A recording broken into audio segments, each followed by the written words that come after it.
여러분 안녕하십니까? 라디오 전망대 송유라입니다. 일주일 전 민주화의 성지로 불리는 광주에서 탄핵 반대 집회가 열리면서 많은 논란을 낳았죠. 이 집회를 주최하고 있는 보수단체들이 이번에는 내일 목포역 광장에서 탄핵 반대 집회를 열겠다고 예고했습니다. 집회 취소 요구가 빗발치고 있는데요. 민주주의 국가에서 다양한 사회적 목소리를 내는 것이 무슨 문제냐 이런 반론이 있습니다만 비상계엄의 아픔이 고스란히 남아있는 지역에서 위헌을 따지고 있는 비상계엄을 선포한 대통령의 탄핵을 반대하는 집회를 연다는 것 자체가 상처를 덧내는 거 아니겠습니까? 내일 집회가 예정돼 있는 목포역 광장은 5.18 민주화 운동 당시 목포 시민들이 모여들었던 상징성이 있는 곳입니다. 누구든 모여서 정치적인 목소리를 낼 수 있는 자유는 있지만 그 자유 못지않게 배려와 존중 또한 필요한 것이죠. 일본의 극우 세력들이 일제강점기 역사를 무시하고 우리나라의 위안부 피해자 할머니들 앞에서 집회를 가진다면 이건 어떻게 생각하십니까? 오늘 라디오 전망대가 준비한 내용입니다. 뉴스 브리핑, 민원 해결사, YMCA 토론까지 이어집니다. 잠시 후에 뵙죠.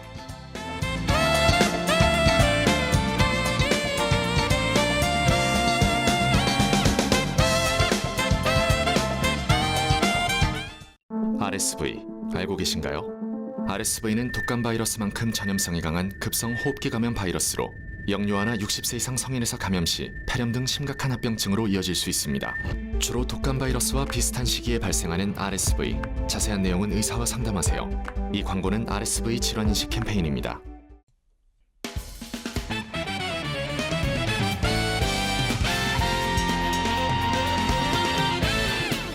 라디오 전망대 2월 21일 금요일 순서 출발합니다. 지역 뉴스부터 정리해보죠. 뉴스 브리핑 GBS 뉴스의 차범준 편집국장 연결합니다. 안녕하세요. 네, 안녕하세요. 첫 소식 순천으로 가보겠습니다. 순천시 신도심 지역인 신대 지역 주민들이 이 지역에 고등학교를 설립해달라 이런 민원들을 제기하고 있는데 주민 서명 인원이 10,000명을 넘어섰다고요? 네, 순천 신도심 지역인 순천시 해룡면 신대지구 주민들이 고등학교 유치 추진 협의회를 구성해 고등학교 유치 추진을 위한 주민 서명을 진행하고 있는데요. 주민 서명 인원이 13,000명을 넘어섰습니다. 지역 주민들은 협의회를 구성하고 지난해 8월부터 서명운동을 진행해 왔는데 협의회는 주민 서명에 참여한 시민이 13,000명을 넘어섰다고 밝혔습니다. 예. 협의회는 그동안 신대 지역 도심에 가두 천막을 설치하고 행사장과 등하교 시간대에 서명운동을 전개하는 등 활발한 활동을 전개해 왔는데요. 주민 서명 운동이 본격화되면서 지역 정치권에서도 주민들의 요구에 대해 관심을 보이고 있습니다. 예. 협의회 측은 해룡면 신대지구 고등학교 유치는 10년이 넘은 지역의 수건 사업으로 지역 이기주의가 아닌 합리적인 차원에서 생각해도 학생이 많은 곳에 학교가 오는 것은 당연한 이치라며 신대지구의 고등학교의 개교가 꼭 필요하다는 입장입니다. 네. 협의회 관계자는 해룡면의 열악한 교육 환경에 대한 문제인식은 순천시나 교육청 그리고 지역 정치인들이 공감하고 있는 부분이고 지역구 권향엽 국회의원이나 노관규 순천시장, 김대중 교육감의 공통적인 선거 공약사항이라는 입장입니다. 네, 고등학교 설립의 필요성은 주민들이나 지역 정치권에서 공감하고 있는 상황으로 보이는데 학교 개설 관련해서 앞으로의 전망은 어떤가요? 네, 진행자님 말씀대로 순천 신대지구의 신설 고등학교 설립은 학생들의 통학 불편 상황을 감안하면 꼭 필요한 상황인데요. 문제는 순천시 전체 고등학교 현황을 감안하면 이 추가적인 고등학교 신설에 대한 신중한 접근이 필요한 상황입니다. 네. 당장 인구가 56,000명으로 순천 인구의 20%를 차지하고 있는 순천시 해룡면에 이 고등학교가 복성고등학교 한 곳밖에 없는 실정을 감안하면 비교적 학생 수의 여유가 있는 순천시 원도심 지역에 소재한 8곳의 고등학교 중 한 곳을 해룡면으로 옮기면 문제가 해결됩니다. 네. 하지만 원도심 지역 학교를 신대지구로 옮기는 문제는 최근 원도심 지역 학교인 순천 강남여고 학교 재단이 신대지구로 학교 이전을 추진하는 과정에서 불거진 원도심 지역 주민들의 반발에서 볼 수 있듯이 지역사회 내부 갈등 요인이 될 가능성이 높습니다. 쉽지 않은 상황이군요. 그렇습니다. 예. 이 서명운동을 진행하고 있는 주민들은 해룡면 고등학생의 약 80%가 10km가 넘는 원거리 통학을 하고 있어 이에 따른 학생들과 학부모들의 민원과 불편이 잇따르고 있고 또 국립이나 공립고등학교의 경우 아이들이 타고 다닐 수 있는 고등학교 통학버스가 없고 그나마 운행되고 있는 사립통학버스 또한 올해 운행이 중단된다며 교육당국에 적극적인 조치를 촉구하고 있습니다. 예. 일단 지역 정치권은 이 서명운동을 추진하고 있는 주민들과 릴레이 간담회를 추진하고 있는데 주민들과 협의를 통해 학교 설립 문제를 적극적으로 해결하겠다는 입장입니다. 예, 알겠습니다. 다음은 여수 소식입니다. 최근 들어 여수 지역 부동산 경기 침체가 장기화 조짐을 보이고 있다는 평가가 나오고 있는데요. 실제 여수 지역의 부동산 거래가 5년 만에 3분의 1 수준으로 줄었다는 통계가 나왔어요. 네, 여수 지역 부동산 거래 현황을 분석한 결과 여수 지역 부동산 거래가 5년 만에 3분의 1 수준으로 줄었다는 통계가 나왔습니다. 예. 여수시에 따르면 부동산 거래가 활발했던 2020년에 27,606건에 이르던 부동산 거래 건수가 해마다 급감해 2021년에는 24,481건으로 줄었고 2022년에는 14,967건, 2023년에는 11,778건, 지난해인 2024년에는 9,286건으로 불과 5년 만에 3분의 1 수준으로 떨어졌다는 통계가 나왔습니다. 예.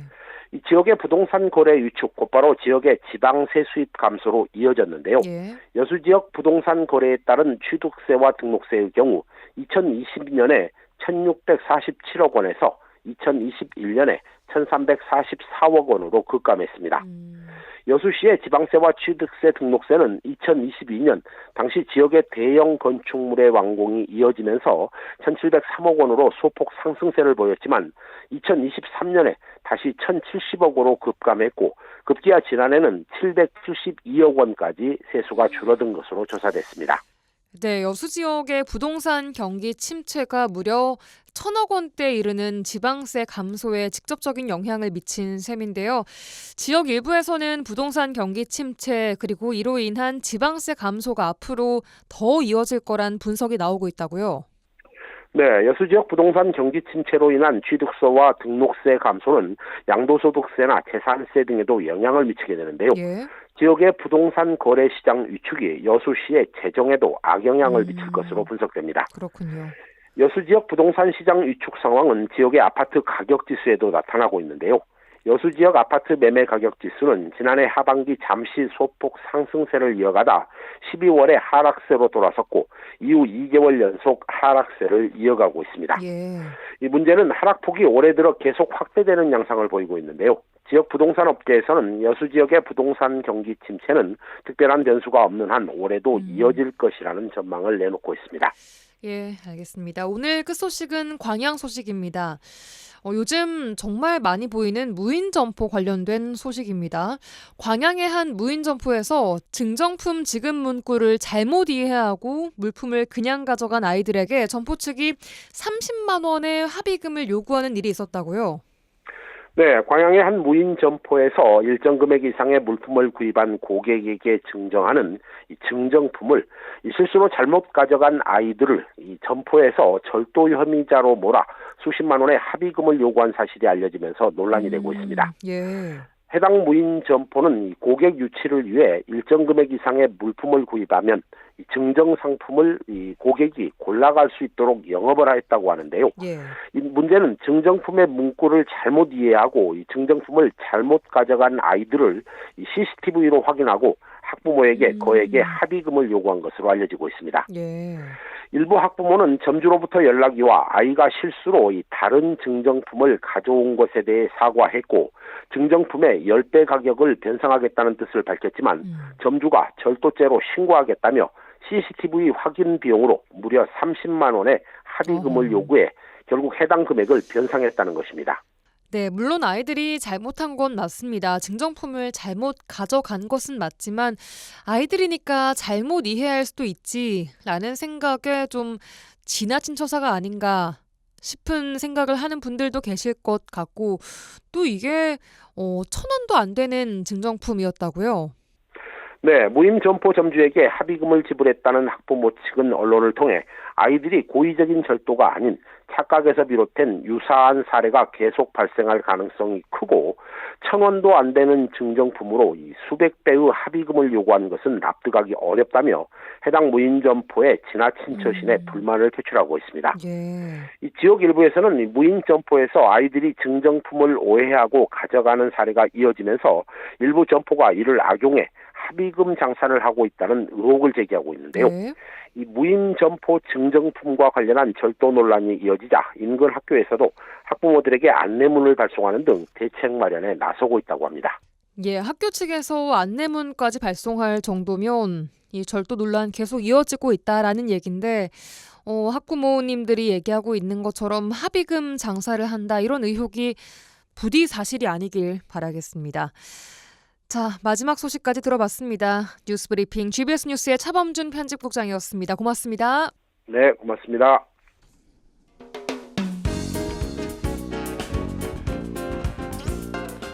고충을 듣습니다. 라디오 전망대 민원 해결사.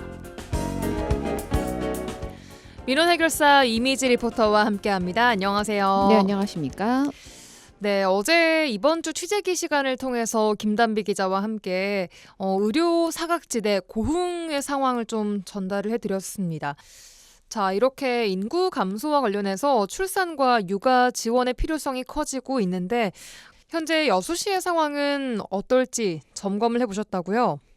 현재 여수시는 주민등록상 인구가 매년 큰 폭으로 감소하면서 지난해 27만 명의 선을 붕괴됐습니다. 예.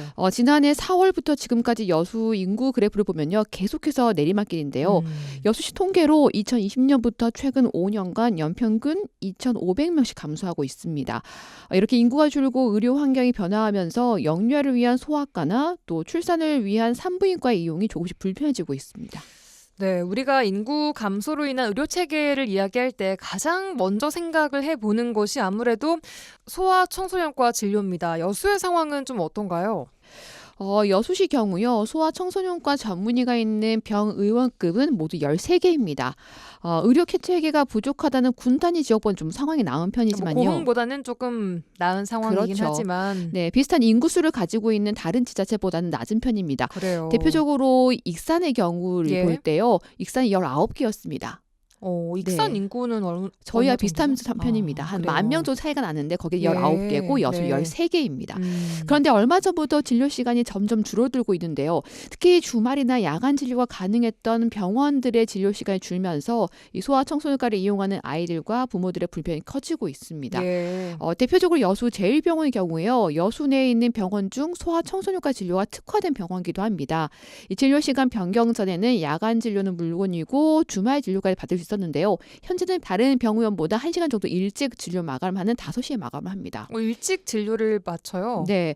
또 다른 병원인 문화병원의 소아청소년과 경우도요. 주말 진료 시간이 변경되면서 일요일에는 전혀 진료를 하지 않고 있습니다. 예. 하지만 야간 진료를 하는 의원이나 여수중앙병원의 달빛 어린이병원이 운영되고 있지만요.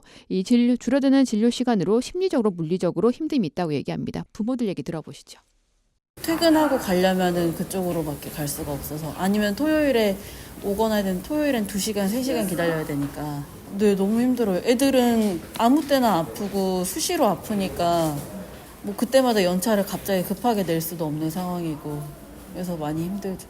그래서 뭐 감기 같이 조금 얕은 별로 심각해 보이지 않으면은 빨리 낫지는 않지만 그쪽으로 그냥 대충 가요. 소아 전문은 아니고 그냥 가정의학과 정도? 약은 우선 먹어야 되고 항생제를 먹어야 되니까 그것도 너무 타격이 크기는 하죠. 우선 6시까지 하더라도 어차피 못 오는 건 매한가지긴 한데 네, 주말 안 한다는 거는 조금 큰. 네, 우리 아이들이 아프면 가장 애가 타는 부모님들의 말 들어봤습니다. 네. 특히 밤에 아이들이 아프면 정말 가장 걱정이 될 텐데 야간에 진료를 제대로 받을 수 없다는 것도 큰 걱정일 것 같아요. 네, 이 점도요 인근 순천시와 좀 비교가 되는데요. 예. 순천에는 달빛 어린이 병원이 여수보다 더 빨리 운영됐을 뿐 아니라 얼마 전 한 곳이 더 추가로 지정되면서 현재 3곳이 달빛 어린이 병원 운영되고 있습니다. 예. 또 기존의 아동병원으로 운영됐던 곳을 달빛 어린이 병원으로 추가 운영되면서 불편함 최소화했는데요. 이로 인해 여수와 광양에서 이 순천 달빛 어린이 병원으로 원정을 가는 환자 수도 많아지고 있습니다. 네, 이런 원정 상황이 지금 쭉 얘기를 해봤던 소아청소년과뿐만이 아닙니다. 현재 출산도 그렇고요. 산후조리원까지 많은 산모들이 순천으로 지금 원정을 가고 있는 상황이잖아요. 네, 몇 해 전부터 전남에서 의원급 산부인과 중에 출산으로 인한 수가를 신청한 곳이 없었습니다. 그만큼 지역에 산부인과가 있지만 출산을 하지 않는 곳이 많다는 건데요.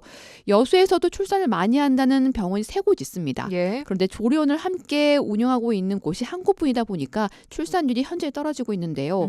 이 여수 대부분의 산모들은요, 출산과 산후조리까지 한꺼번에 생각하면서 이 시설을 이용할 수 있는 순천의 산부인과로 원정 출산을 가고 있습니다. 처음에 여수로 진료를 하다가 옮긴 경우도 있지만요, 아예 처음부터 이 순천 산부인과를 선택하는 경우도 많다고 얘기를 그러니까요. 합니다. 어제도 얘기 들어보니까 네. 일단 바로 산후조리원이 함께 있는 곳으로 애초부터 진료를 받거나 혹은 최소 출산이라도 그쪽 병원에서 하는 경우들이 많다고 하더라고요. 네, 맞습니다. 앞서 말씀드린 소아과에서 달빛 어린이병원 얘기했잖아요. 네. 이게 순천 같은 경우에는 어린이 응급실이 있어요. 그래서 빨리빨리 가서 어린이에 맞는, 아이들에게 맞는 응급 처치를 할 수 있거든요. 예. 산부인과도 마찬가지입니다. 어떻게 될지 모르는 응급 상황으로 아이와 산모의 건강을 지키기 위해서 현재 순천으로 원정 출산을 계획 중인 예비 아빠 인터뷰 들어보시죠. 요수는 일단 산부인과가 좀 믿을 만한 게 뭐 저기 하나밖에 없는 것도 같고, 뭐 순천이 좀 사람들도 다 그쪽으로 가니까 그건 좀 99% 정도는 다 순천으로 가고 있어가지고, 만약에 좀 응급 상황 때 순천이 다 좀 처리 좀 해준다고 해가지고 다들 순천으로 무조건 가는 걸로 알고 있어요. 순천으로 거기도 산후조리원 생각하고 있어가지고 지금 한 5개월 정도 됐습니다. 자리가 별로 없다 해가지고 미리 신청을 해놔가지고, 또 산후조리원 하다가 또 응급 상황 발생 시에 또 그런 것도 있고 실제 상황도 있었고, 순천이 뭐 다른 사람들도 많이 순천으로 이용하다 보니까 순천으로 다 가게 되는 것 같아요. 이게 또 여수에는 뭐 이제 하려고 해도 뭐 한 군데밖에 없으니까, 뭐 여수에 공공산후조리원이 있으면은 많이들 이용할 것 같은데 지금 뭐 그런 것도 다 없고 하니까 더 다른 쪽으로 이동하지 않나 싶은데요. 네, 여수에서 이제 살고 계시는 분인데 출산은 순천에 가서 할 예정인 예비 아버지의 인터뷰 듣고 왔습니다. 공공산후조리원 이야기도 나왔습니다. 현재 여수에는 공공산후조리원 만들겠다는 얘기는 나오고 있지만 계속해서 좀 이게 지연되고 있는 것 같아요. 네, 이런 것도 문제가 되고 있죠. 이 여수와 광양이 올해 내년 운영 계획을 세우고 있습니다. 여수의 경우는 8월 중에 개원 예정을 밝혔는데요. 하지만 이게 늦어질 것으로 보입니다. 현재 의견이 조율되지 못해서요, 올해 하반기 한 12월경에 개원을 예정하고 있습니다. 네, 근데 공공산후조리원이 생기는 것은 좋지만 그럼에도 원정 출산은 막기 힘들다는 의견도 나오고 있다고요. 이게 뭐 알아보니까 공공산후조리원이 새로 생기는 것이 아니라 기존에 있던 걸 활용하는 방식이라고요. 네, 현재 운영되고 있는 호실 중에 일부 호실을 이 공공산후조리원으로 이용을 한 겁니다.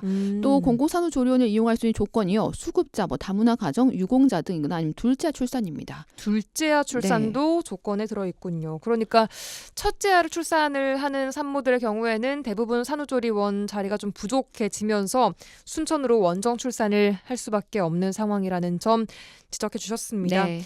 네, 아이들의 건강 또 산모들의 건강을 위해서 원정을 선택할 수밖에 없게 하는 지역의 의료체계, 결국 인구 감소로 이어지게 만들 수도 있습니다. 이런 시급한 고민 필요해 보입니다. 이미지 리포터와 함께했습니다. 고맙습니다. 네, 감사합니다.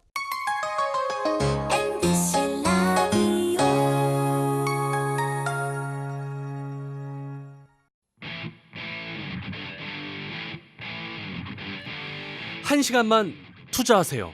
지역의 이야기를 모아 전해드립니다. 지역 시사는 역시 여수 MBC 송유라의 라디오 전망대.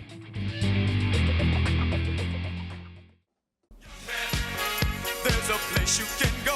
I said, young man, when you're short on your dough, you can stay at YMCA. It's fun to stay. 네, 지역의 대표 스피커 두 영맨들의 화끈한 토론 한판 YMCA 토론 시간입니다. 오늘도 두 분 영맨 모셨습니다. 여수와 순천 YMCA 김대희 김석 총장님 어서 오세요. 네, 안녕하십니까. 네, 안녕하세요. 네, 저희가 이제 3월 개편을 앞두고 있는데 이제 앨범도 가수들 선 공개하는 것처럼 이제 약간 변화 선 공개 버전으로 저희 YMCA 토론의 시그널송도 좀 바꿔보고 했습니다. 두 분 생각만큼은 영 하시니까 영맨으로 소개를 해드리려고요. 괜찮으신가요? 가찬입니다. 혼날 것 같아가지고. 그러나 어떤 YMC가 영맨 어소시에이션이니까. 예, YMCA Y가 또 영맨 아니겠습니까? 예, 네. 그것으로 받아서 오해 없으시기 바랍니다. 예, 두 분 한 주간 잘 보내셨습니까? 네, 잘 보냈고요. 지난주 토요일이죠. 지난주 토요일 날 순천 연양동 국민은행 사거리에서 촛불 행진? 비상 시민 대행진을 했는데 예. 정말 시민들이 많이 나오셨습니다. 그래서 너무 이 방송을 들어서 진심으로 감사하다는 말씀드리고 아직 죽지 않았구나. 그렇게 행진을 바라고 계셨구나라고는 느낄 수 있었고요. 그리고 이제 어제는 그 바이오 모니터링이라고 혹시 들어보셨습니까? 아니요. 뭔가 이렇게 바이오 모니터링에 대해서 앞으로 한번 꼭 관심을 가져보십시오. 거의 해소되지 않는 그 나쁜 화학 물질들이나 뭐 이렇게 예를 들면 여러 가지 화학적 문제로 굉장히 문제 제기를 많이 받았던 그 사회적 문제들 있잖아요. 예. 그런 것들을 우리 김대희 총장님 여수 YMCA 남원 서울 이렇게 딱 표집해가지고 그런 것들에 직접 시민 실험도 하고 막 하셨더라고요. 그래서 김대희 총장님 이렇게 훌륭한 일을 하고 계시는지를 직접 어제 같이 참여하면서 되게 놀라운 일을 좀 경험하고 왔습니다. 바이오 모니터링 앞으로 관심 가져주시기 바랍니다. 예, 김대희 총장님 어떤 훌륭한 또 일을 남모르게 하셨는지. 아니요, 김수 총장님 이렇게 띄워준 건 처음인데요. 보통 우리가 이제 바디버든이라는 용어로 많이 바디버든, 이해하는데 우리가 먹는 것, 먹거리나 아니면 생활 속에서 가구나 장난감, 생활용품으로부터 특히 화장품, 향수 이런 거 전부 다 환경 호르몬 유해 독성들이 많아요. 근데 우리는 잘 모르잖아요. 네. 근데 의외로 우리가 신체 내에 이런 환경 호르몬류가 축적되면서 건강상 보건의학적으로 상당히 위해한데 여기에 대한 통제 기준 그리고 과학적 내용들이 제대로 안 나와 있어요. 그래서 생활 속에 이러한 안전 문제를 화학 물질로부터 안전 문제를 지켜내자라는 큰 틀 속에서 시민사회가 먼저 이러한 준비들을 하고 있는데요. 어저께 이제 그러한 3년 동안의 운동 결과들을 발표하고 시민사회가 앞으로 이러한 운동들을 어떻게 할 건지 앞으로 이제 정부나 기업을 대상으로 기준치를 만들고 거기에 맞도록 허용되는 제품만 우리가 취급하는 행태로 가야지만이 우리의 안전, 아이들의 안전, 나의 건강 문제가 챙기기 때문에요. 이 문제는 전부 다 우리들의 생식 독성의 문제, 암의 원인의 물질이거든요. 그래서 아마 이런 것들을 시민사회가 좀 더 관심 있게 보면서 정부를 감시하고 기업을 감시하는 체제로 가는 운동을 어저께 같이 서울에서 공유를 좀 했던 겁니다. 그러니까 또 우리 좀 더 얹으면 환경 호르몬이라고 우리가 인식하고 있잖아요. 예. 근데 만약에 이것이 측정될 수 없다면 우리에게 어떻게 있는지도 모르잖아요. 그러니까 측정하는 것을 시민이 해보자 이런 거죠. 예를 들면 최근에 환경운동 이야기하면서 혹시 오존층 파괴 이런 이야기 되게 안 듣고 있죠. 꾸준히 들어왔죠. 근데 오존층에 대해서는 많이 안 듣고 있는 게 우리가 오존층에 대해서 파괴되고 있다라고 하는 걸 전 세계가 인식하면서 사실은 오존층이 좀 회복됐답니다.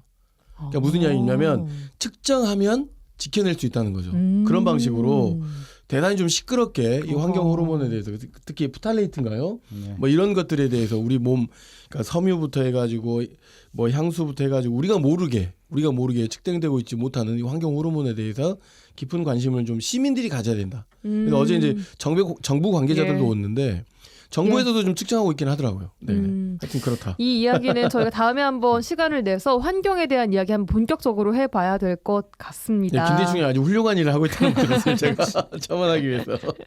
시민사회로서도 훌륭한 일을 하고 계시는 김대희 총장님 그리고 김석 총장님과 함께하고 있습니다. 자, 오늘 주제 토크.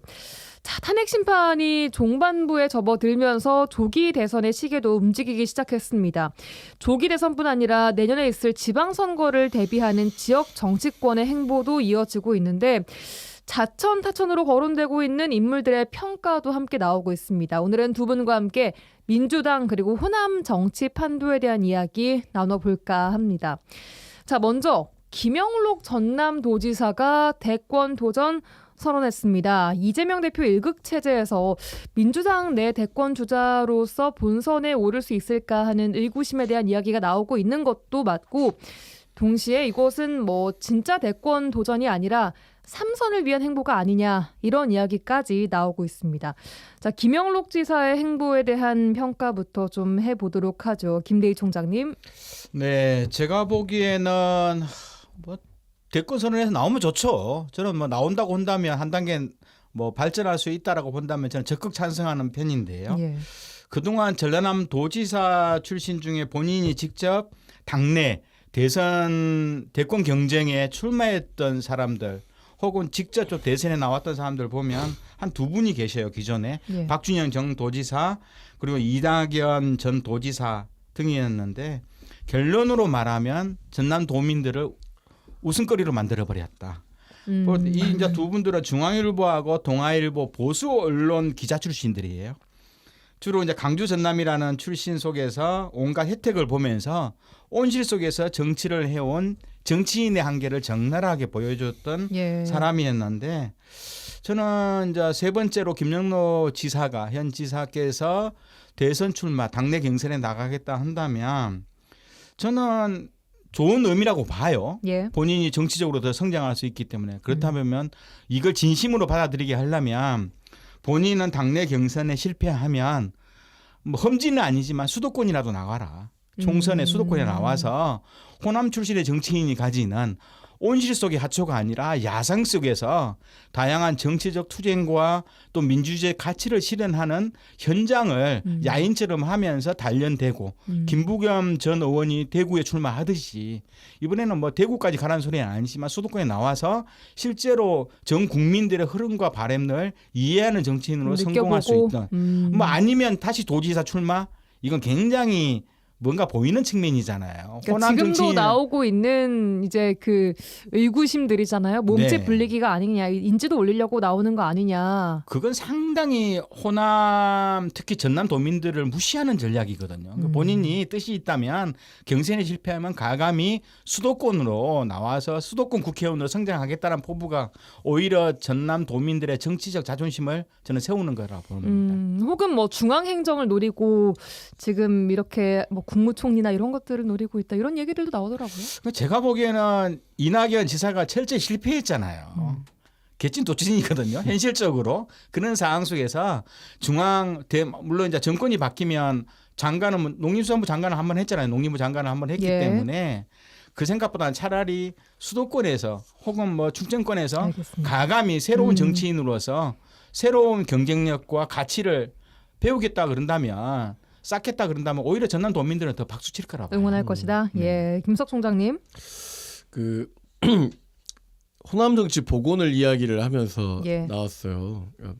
앞으로도 이야기하겠지만 그리고 탄핵 심판이 종반부에 지금 현재 접어들고 사실상 이제 25일인가요? 마지막 변론을 듣겠다고 하는 상황이잖아요. 지금 현재는 어쨌든 광장 안에서의 지난해 12월 3일에 있었던 비상계엄 이후 내란이 종식되고 있지 않은 어떤 사회적 분위기 이런 것들이 우선이었다고 생각하는데 예. 너무 너무 빠른 건 아닐지 당의 입장에서 보면 빠른 건 아닐지 모르겠지만 광장 그리고 이 비상계엄을 맨손으로 막았던 시민들이나 국민 입장에서는 너무 빠른 선언이라고 생각해요. 피선거권이 있으니까 자유죠. 자유라고 생각할 자유인데 김대희 총장님께서 앞서 이제 다 말씀하셨으니 반복하기는 어렵지만 어떤 정치적 득을 바라고 하는 행위에 대해서는 아마 시민들께서도 냉정하게 좀 볼 것 같기는 해요. 예. 다만 이제 호남 정치의 복원, 호남 정치를 이야기를 하셨으니 예.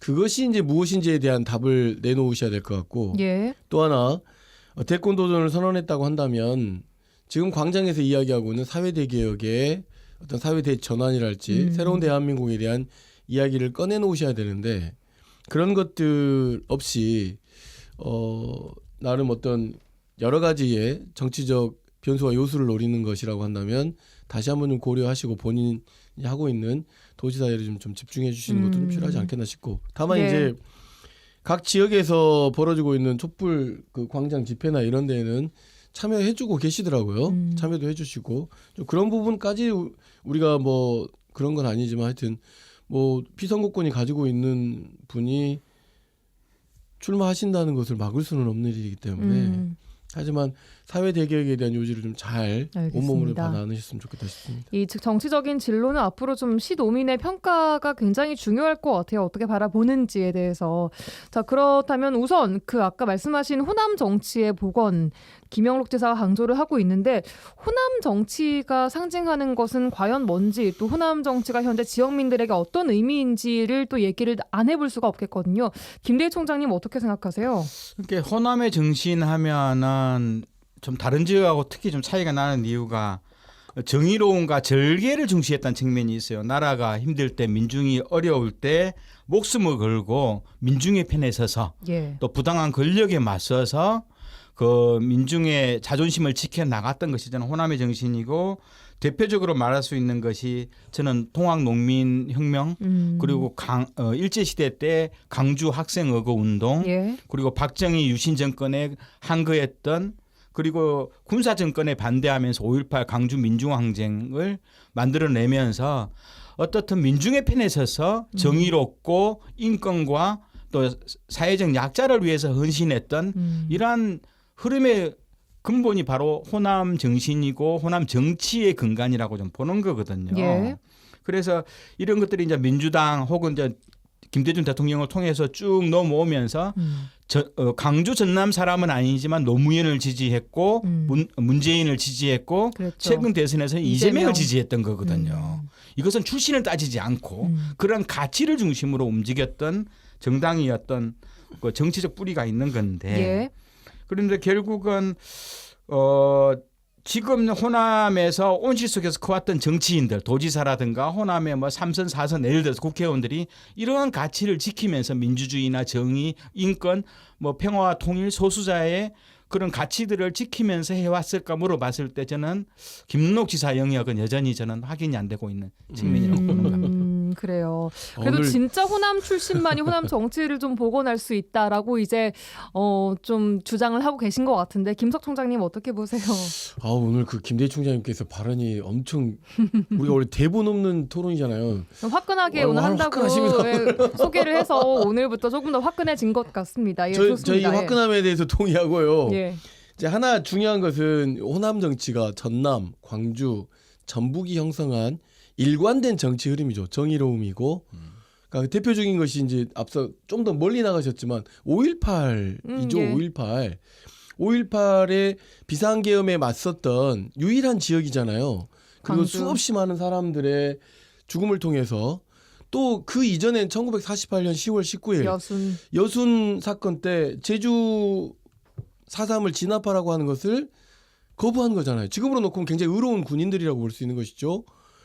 근데 그런 흐름이 한 번도 이렇게 엉키거나 이러지 않았어요. 그렇죠. 네. 민심이 이어져 왔다. 물론 욕도 많이 먹죠. 너무 민주당 판으로 거기는 민주당만 깃대만 꽂으면 다 되는 거 아니냐 이런 정말 쓴소리도 듣고 있긴 하지만 이 호남 정치라고 하는 그런 정의로움과 이런 것들이 발판이 되고 있는 건데 과연 이것이 그러면 호남 정치를 그래도 대통령으로까지 끌어올렸던 것은 김대중 대통령이 있었기 때문인 거잖아요. 그러면 적어도 호남 정치에서 가지고 있는 역사적 뭐 의미 이런 것들 아까 5.18 정의로움에 대해서 이야기했다고 한다면 정치인으로서의 호남 정치인 중에 우리가 상징되는 김대중 대통령과 같은 정치인들이 우리에게 과연 몇 분이나 있는지를 살펴보면 실제 현재의 어떤 민주당 내에서 보여지고 있는 이 호남 지역에서 보여지는 국회의원들이랄지 어떤 뭐 지방 의원들이랄지 이런 분들 중에 정말 이 김대중 대통령의 정치를 닮은 사람들이 얼마나 있는가라고 놓고 하면 상당히 거리가 멀다라고 보여줄 수 있는 거고 그것이 꼭 호남 사람에 의해서만 호남 정치가 복원되었던 건 아닌 것 같아요. 노무현 대통령을 통해서 복원돼 왔었고 그렇기 때문에 아마 우리가 김대희 총장이 멋져지고 있으면 저는 김대중 노무현 대통령과 같은 정치 복원이 호남 정치가 아닐까. 저는 이 그림을 좀 제시해주고 싶습니다. 일단 김영록 지사는 양극화, 정치적 후진성, 호남 소외 문제를 풀겠다 이렇게 주장을 했습니다. 자, 그렇다면 민주당 이재명 대표의 일극 체제에 대한 옹호론 그리고 비판론이 함께 존재하고 있는데 이 비판을 넘어서는 것 또한 민주당의 과제가 아닐까 싶습니다. 이 민주당에 지금 어떤 조언 주고 싶으세요? 아까도 뭐 이야기했다시피 민주당 특히 이제 호남 정치의 근간은 김대중 전 대통령과 노무현 전 대통령의 흐름 속에서 볼 수 있는데 두 분께서는 최대 의석을 가지지 못한 꼬마 정당에서부터 시작을 했거든요. 쉽게 몸 하나로 그렇네요. 예, 만들어냈던 흐름이고 그리고 최대 야당이 가지더라도 항상 정치 권력에 다가서지 못했던 분들이고 그리고 수많은 10년, 20년, 30년에 걸쳐서 수많은 국가 권력의 감시와 사법적 재판 속에서도 꿋꿋하게 자기의 가치를 지켰습니다. 그런데 오늘날 민주당 당원들이 대부분 이재명 대표에 대한 뭐 저는 이제 찬성과 반대의 의미는 아니지만 현재 이렇게 민주당이 최대 의석수를 가질 수 있도록 정당을 만든 적이 어디였을까? 이재명 대표의 역할을 인정해야 되거든요. 리더십. 9년에 걸쳐서 검찰의 정치적 수사에 굴하지 않고 꿋꿋하게 살아남으면서 최대 정당 의석을 가진 민주당, 야당까지도 만들어내는 과정들.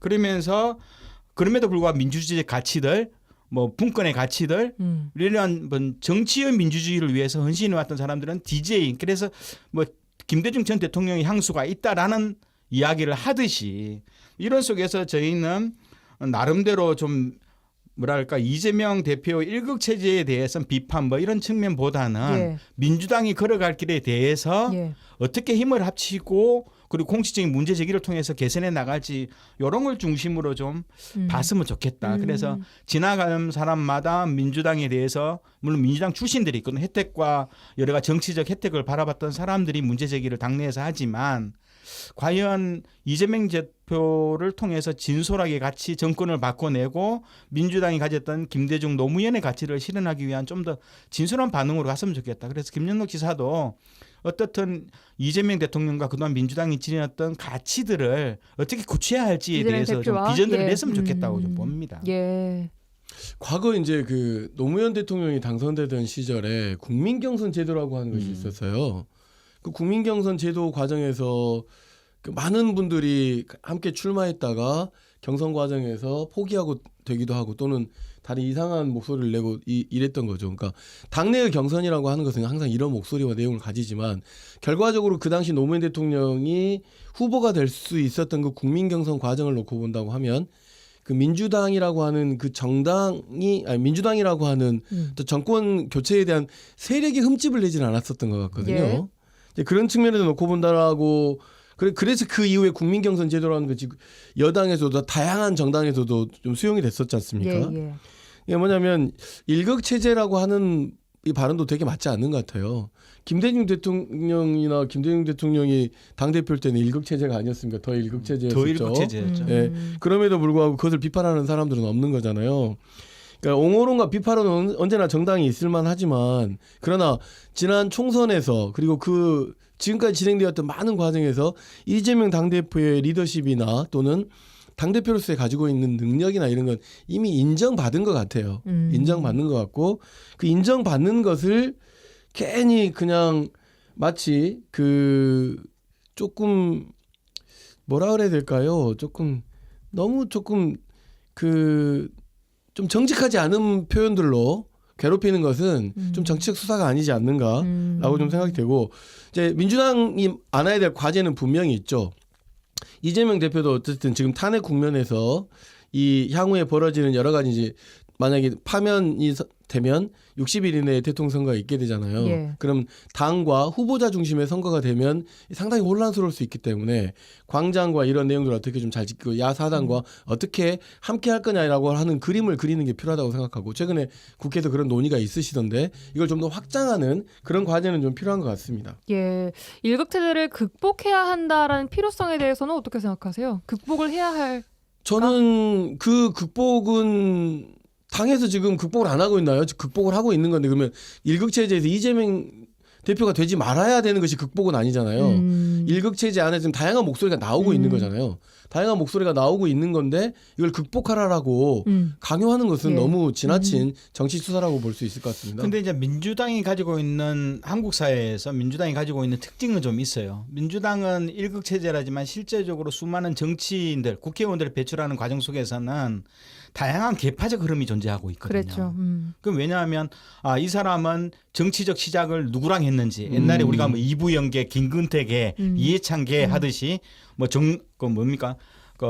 DJ계 하듯이 민주당은 계파적으로, 대체적으로 예. 보면 이게 학생운동과 사회운동, 뭐 정치운동 이 과정 속에서 자기의 정치적 스승과 또 선배들 그룹 속에서 묶인 한 6, 7개의 계파들 중심으로 주로 모였던 예. 그래서 이 계파 연합적 정당 성격이 있어요. 예. 그런데 이제 이 다양한 계파의 흐름들을 조정해서 하나의 민주당이 가져야 될 정당적 비전 이거 제시하는 그 사람이 DJ 전 대통령 말고 김대중 전 대통령 말고 최근에 이재명 전 대표가 지난 대선 과정 속에서 이거 예. 모아내면서 계파의 자율성들을 인정해 주되 합의된 내용에 대해서는 전면적 지지와 지원을 하는 그런 체계라는 특징들을 이해해야지만이 이재명 혼자를 바라보는 게 아니라 이재명을 만들고 현재 세워나가는 과정 속에서의 민주당 내에 6개, 7개의 계파가 어떻게 합의하고 동의하고 있는지를 저는 봐야 된다.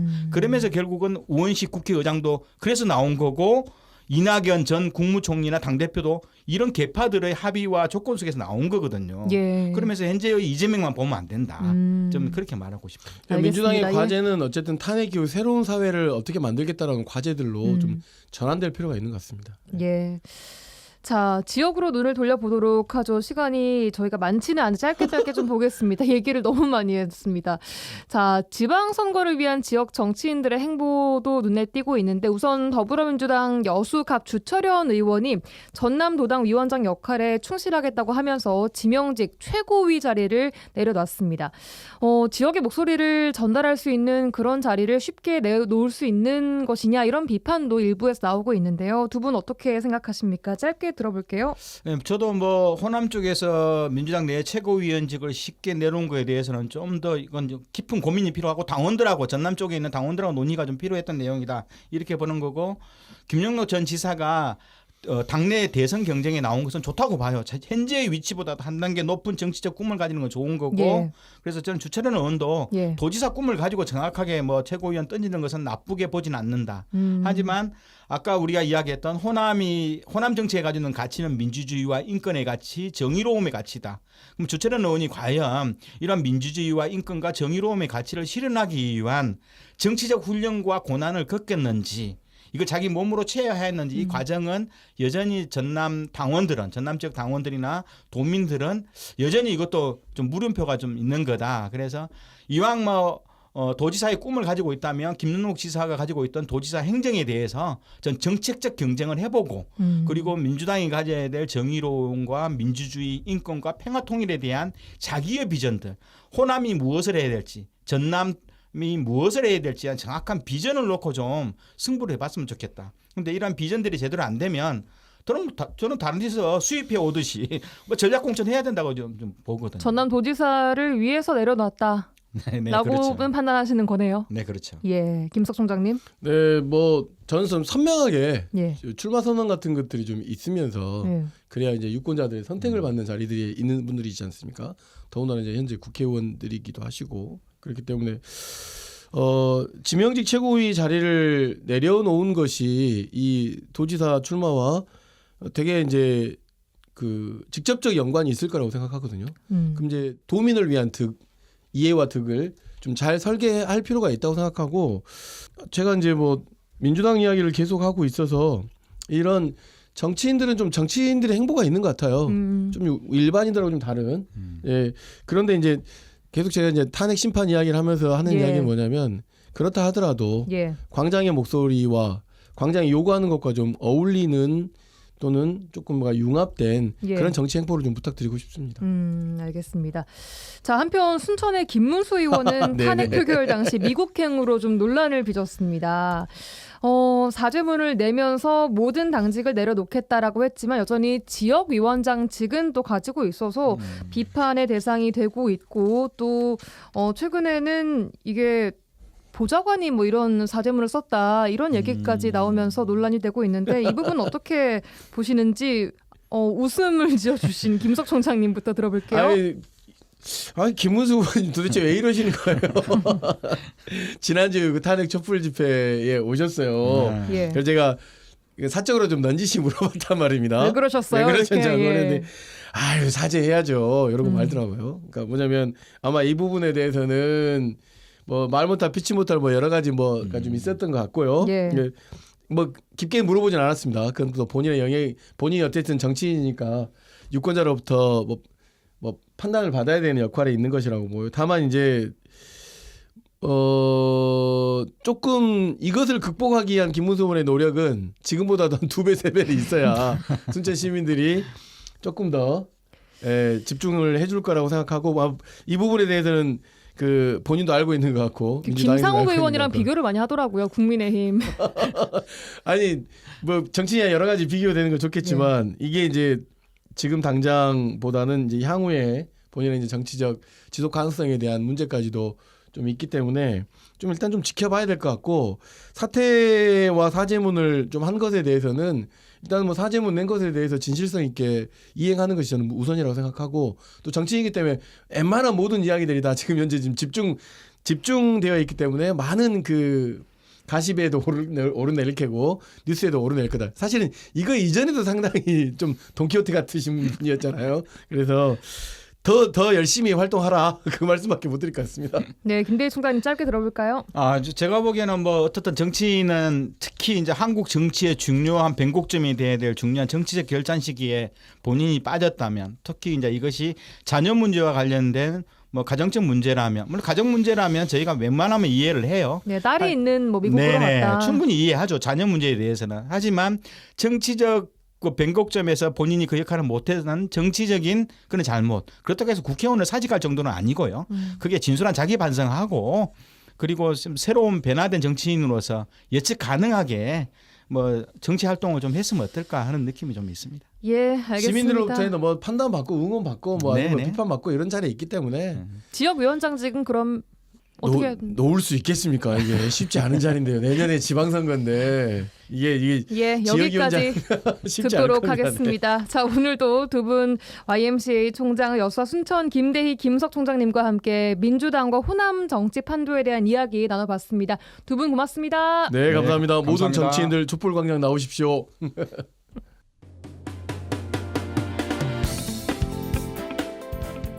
라디오 전망대가 2월 21일 금요일에 준비한 내용은 여기까지입니다. 이번 주도 고생 많으셨습니다. 저는 다음 주 월요일에 돌아오겠습니다. 구성 이선화, 연출 송유라였습니다. 고맙습니다.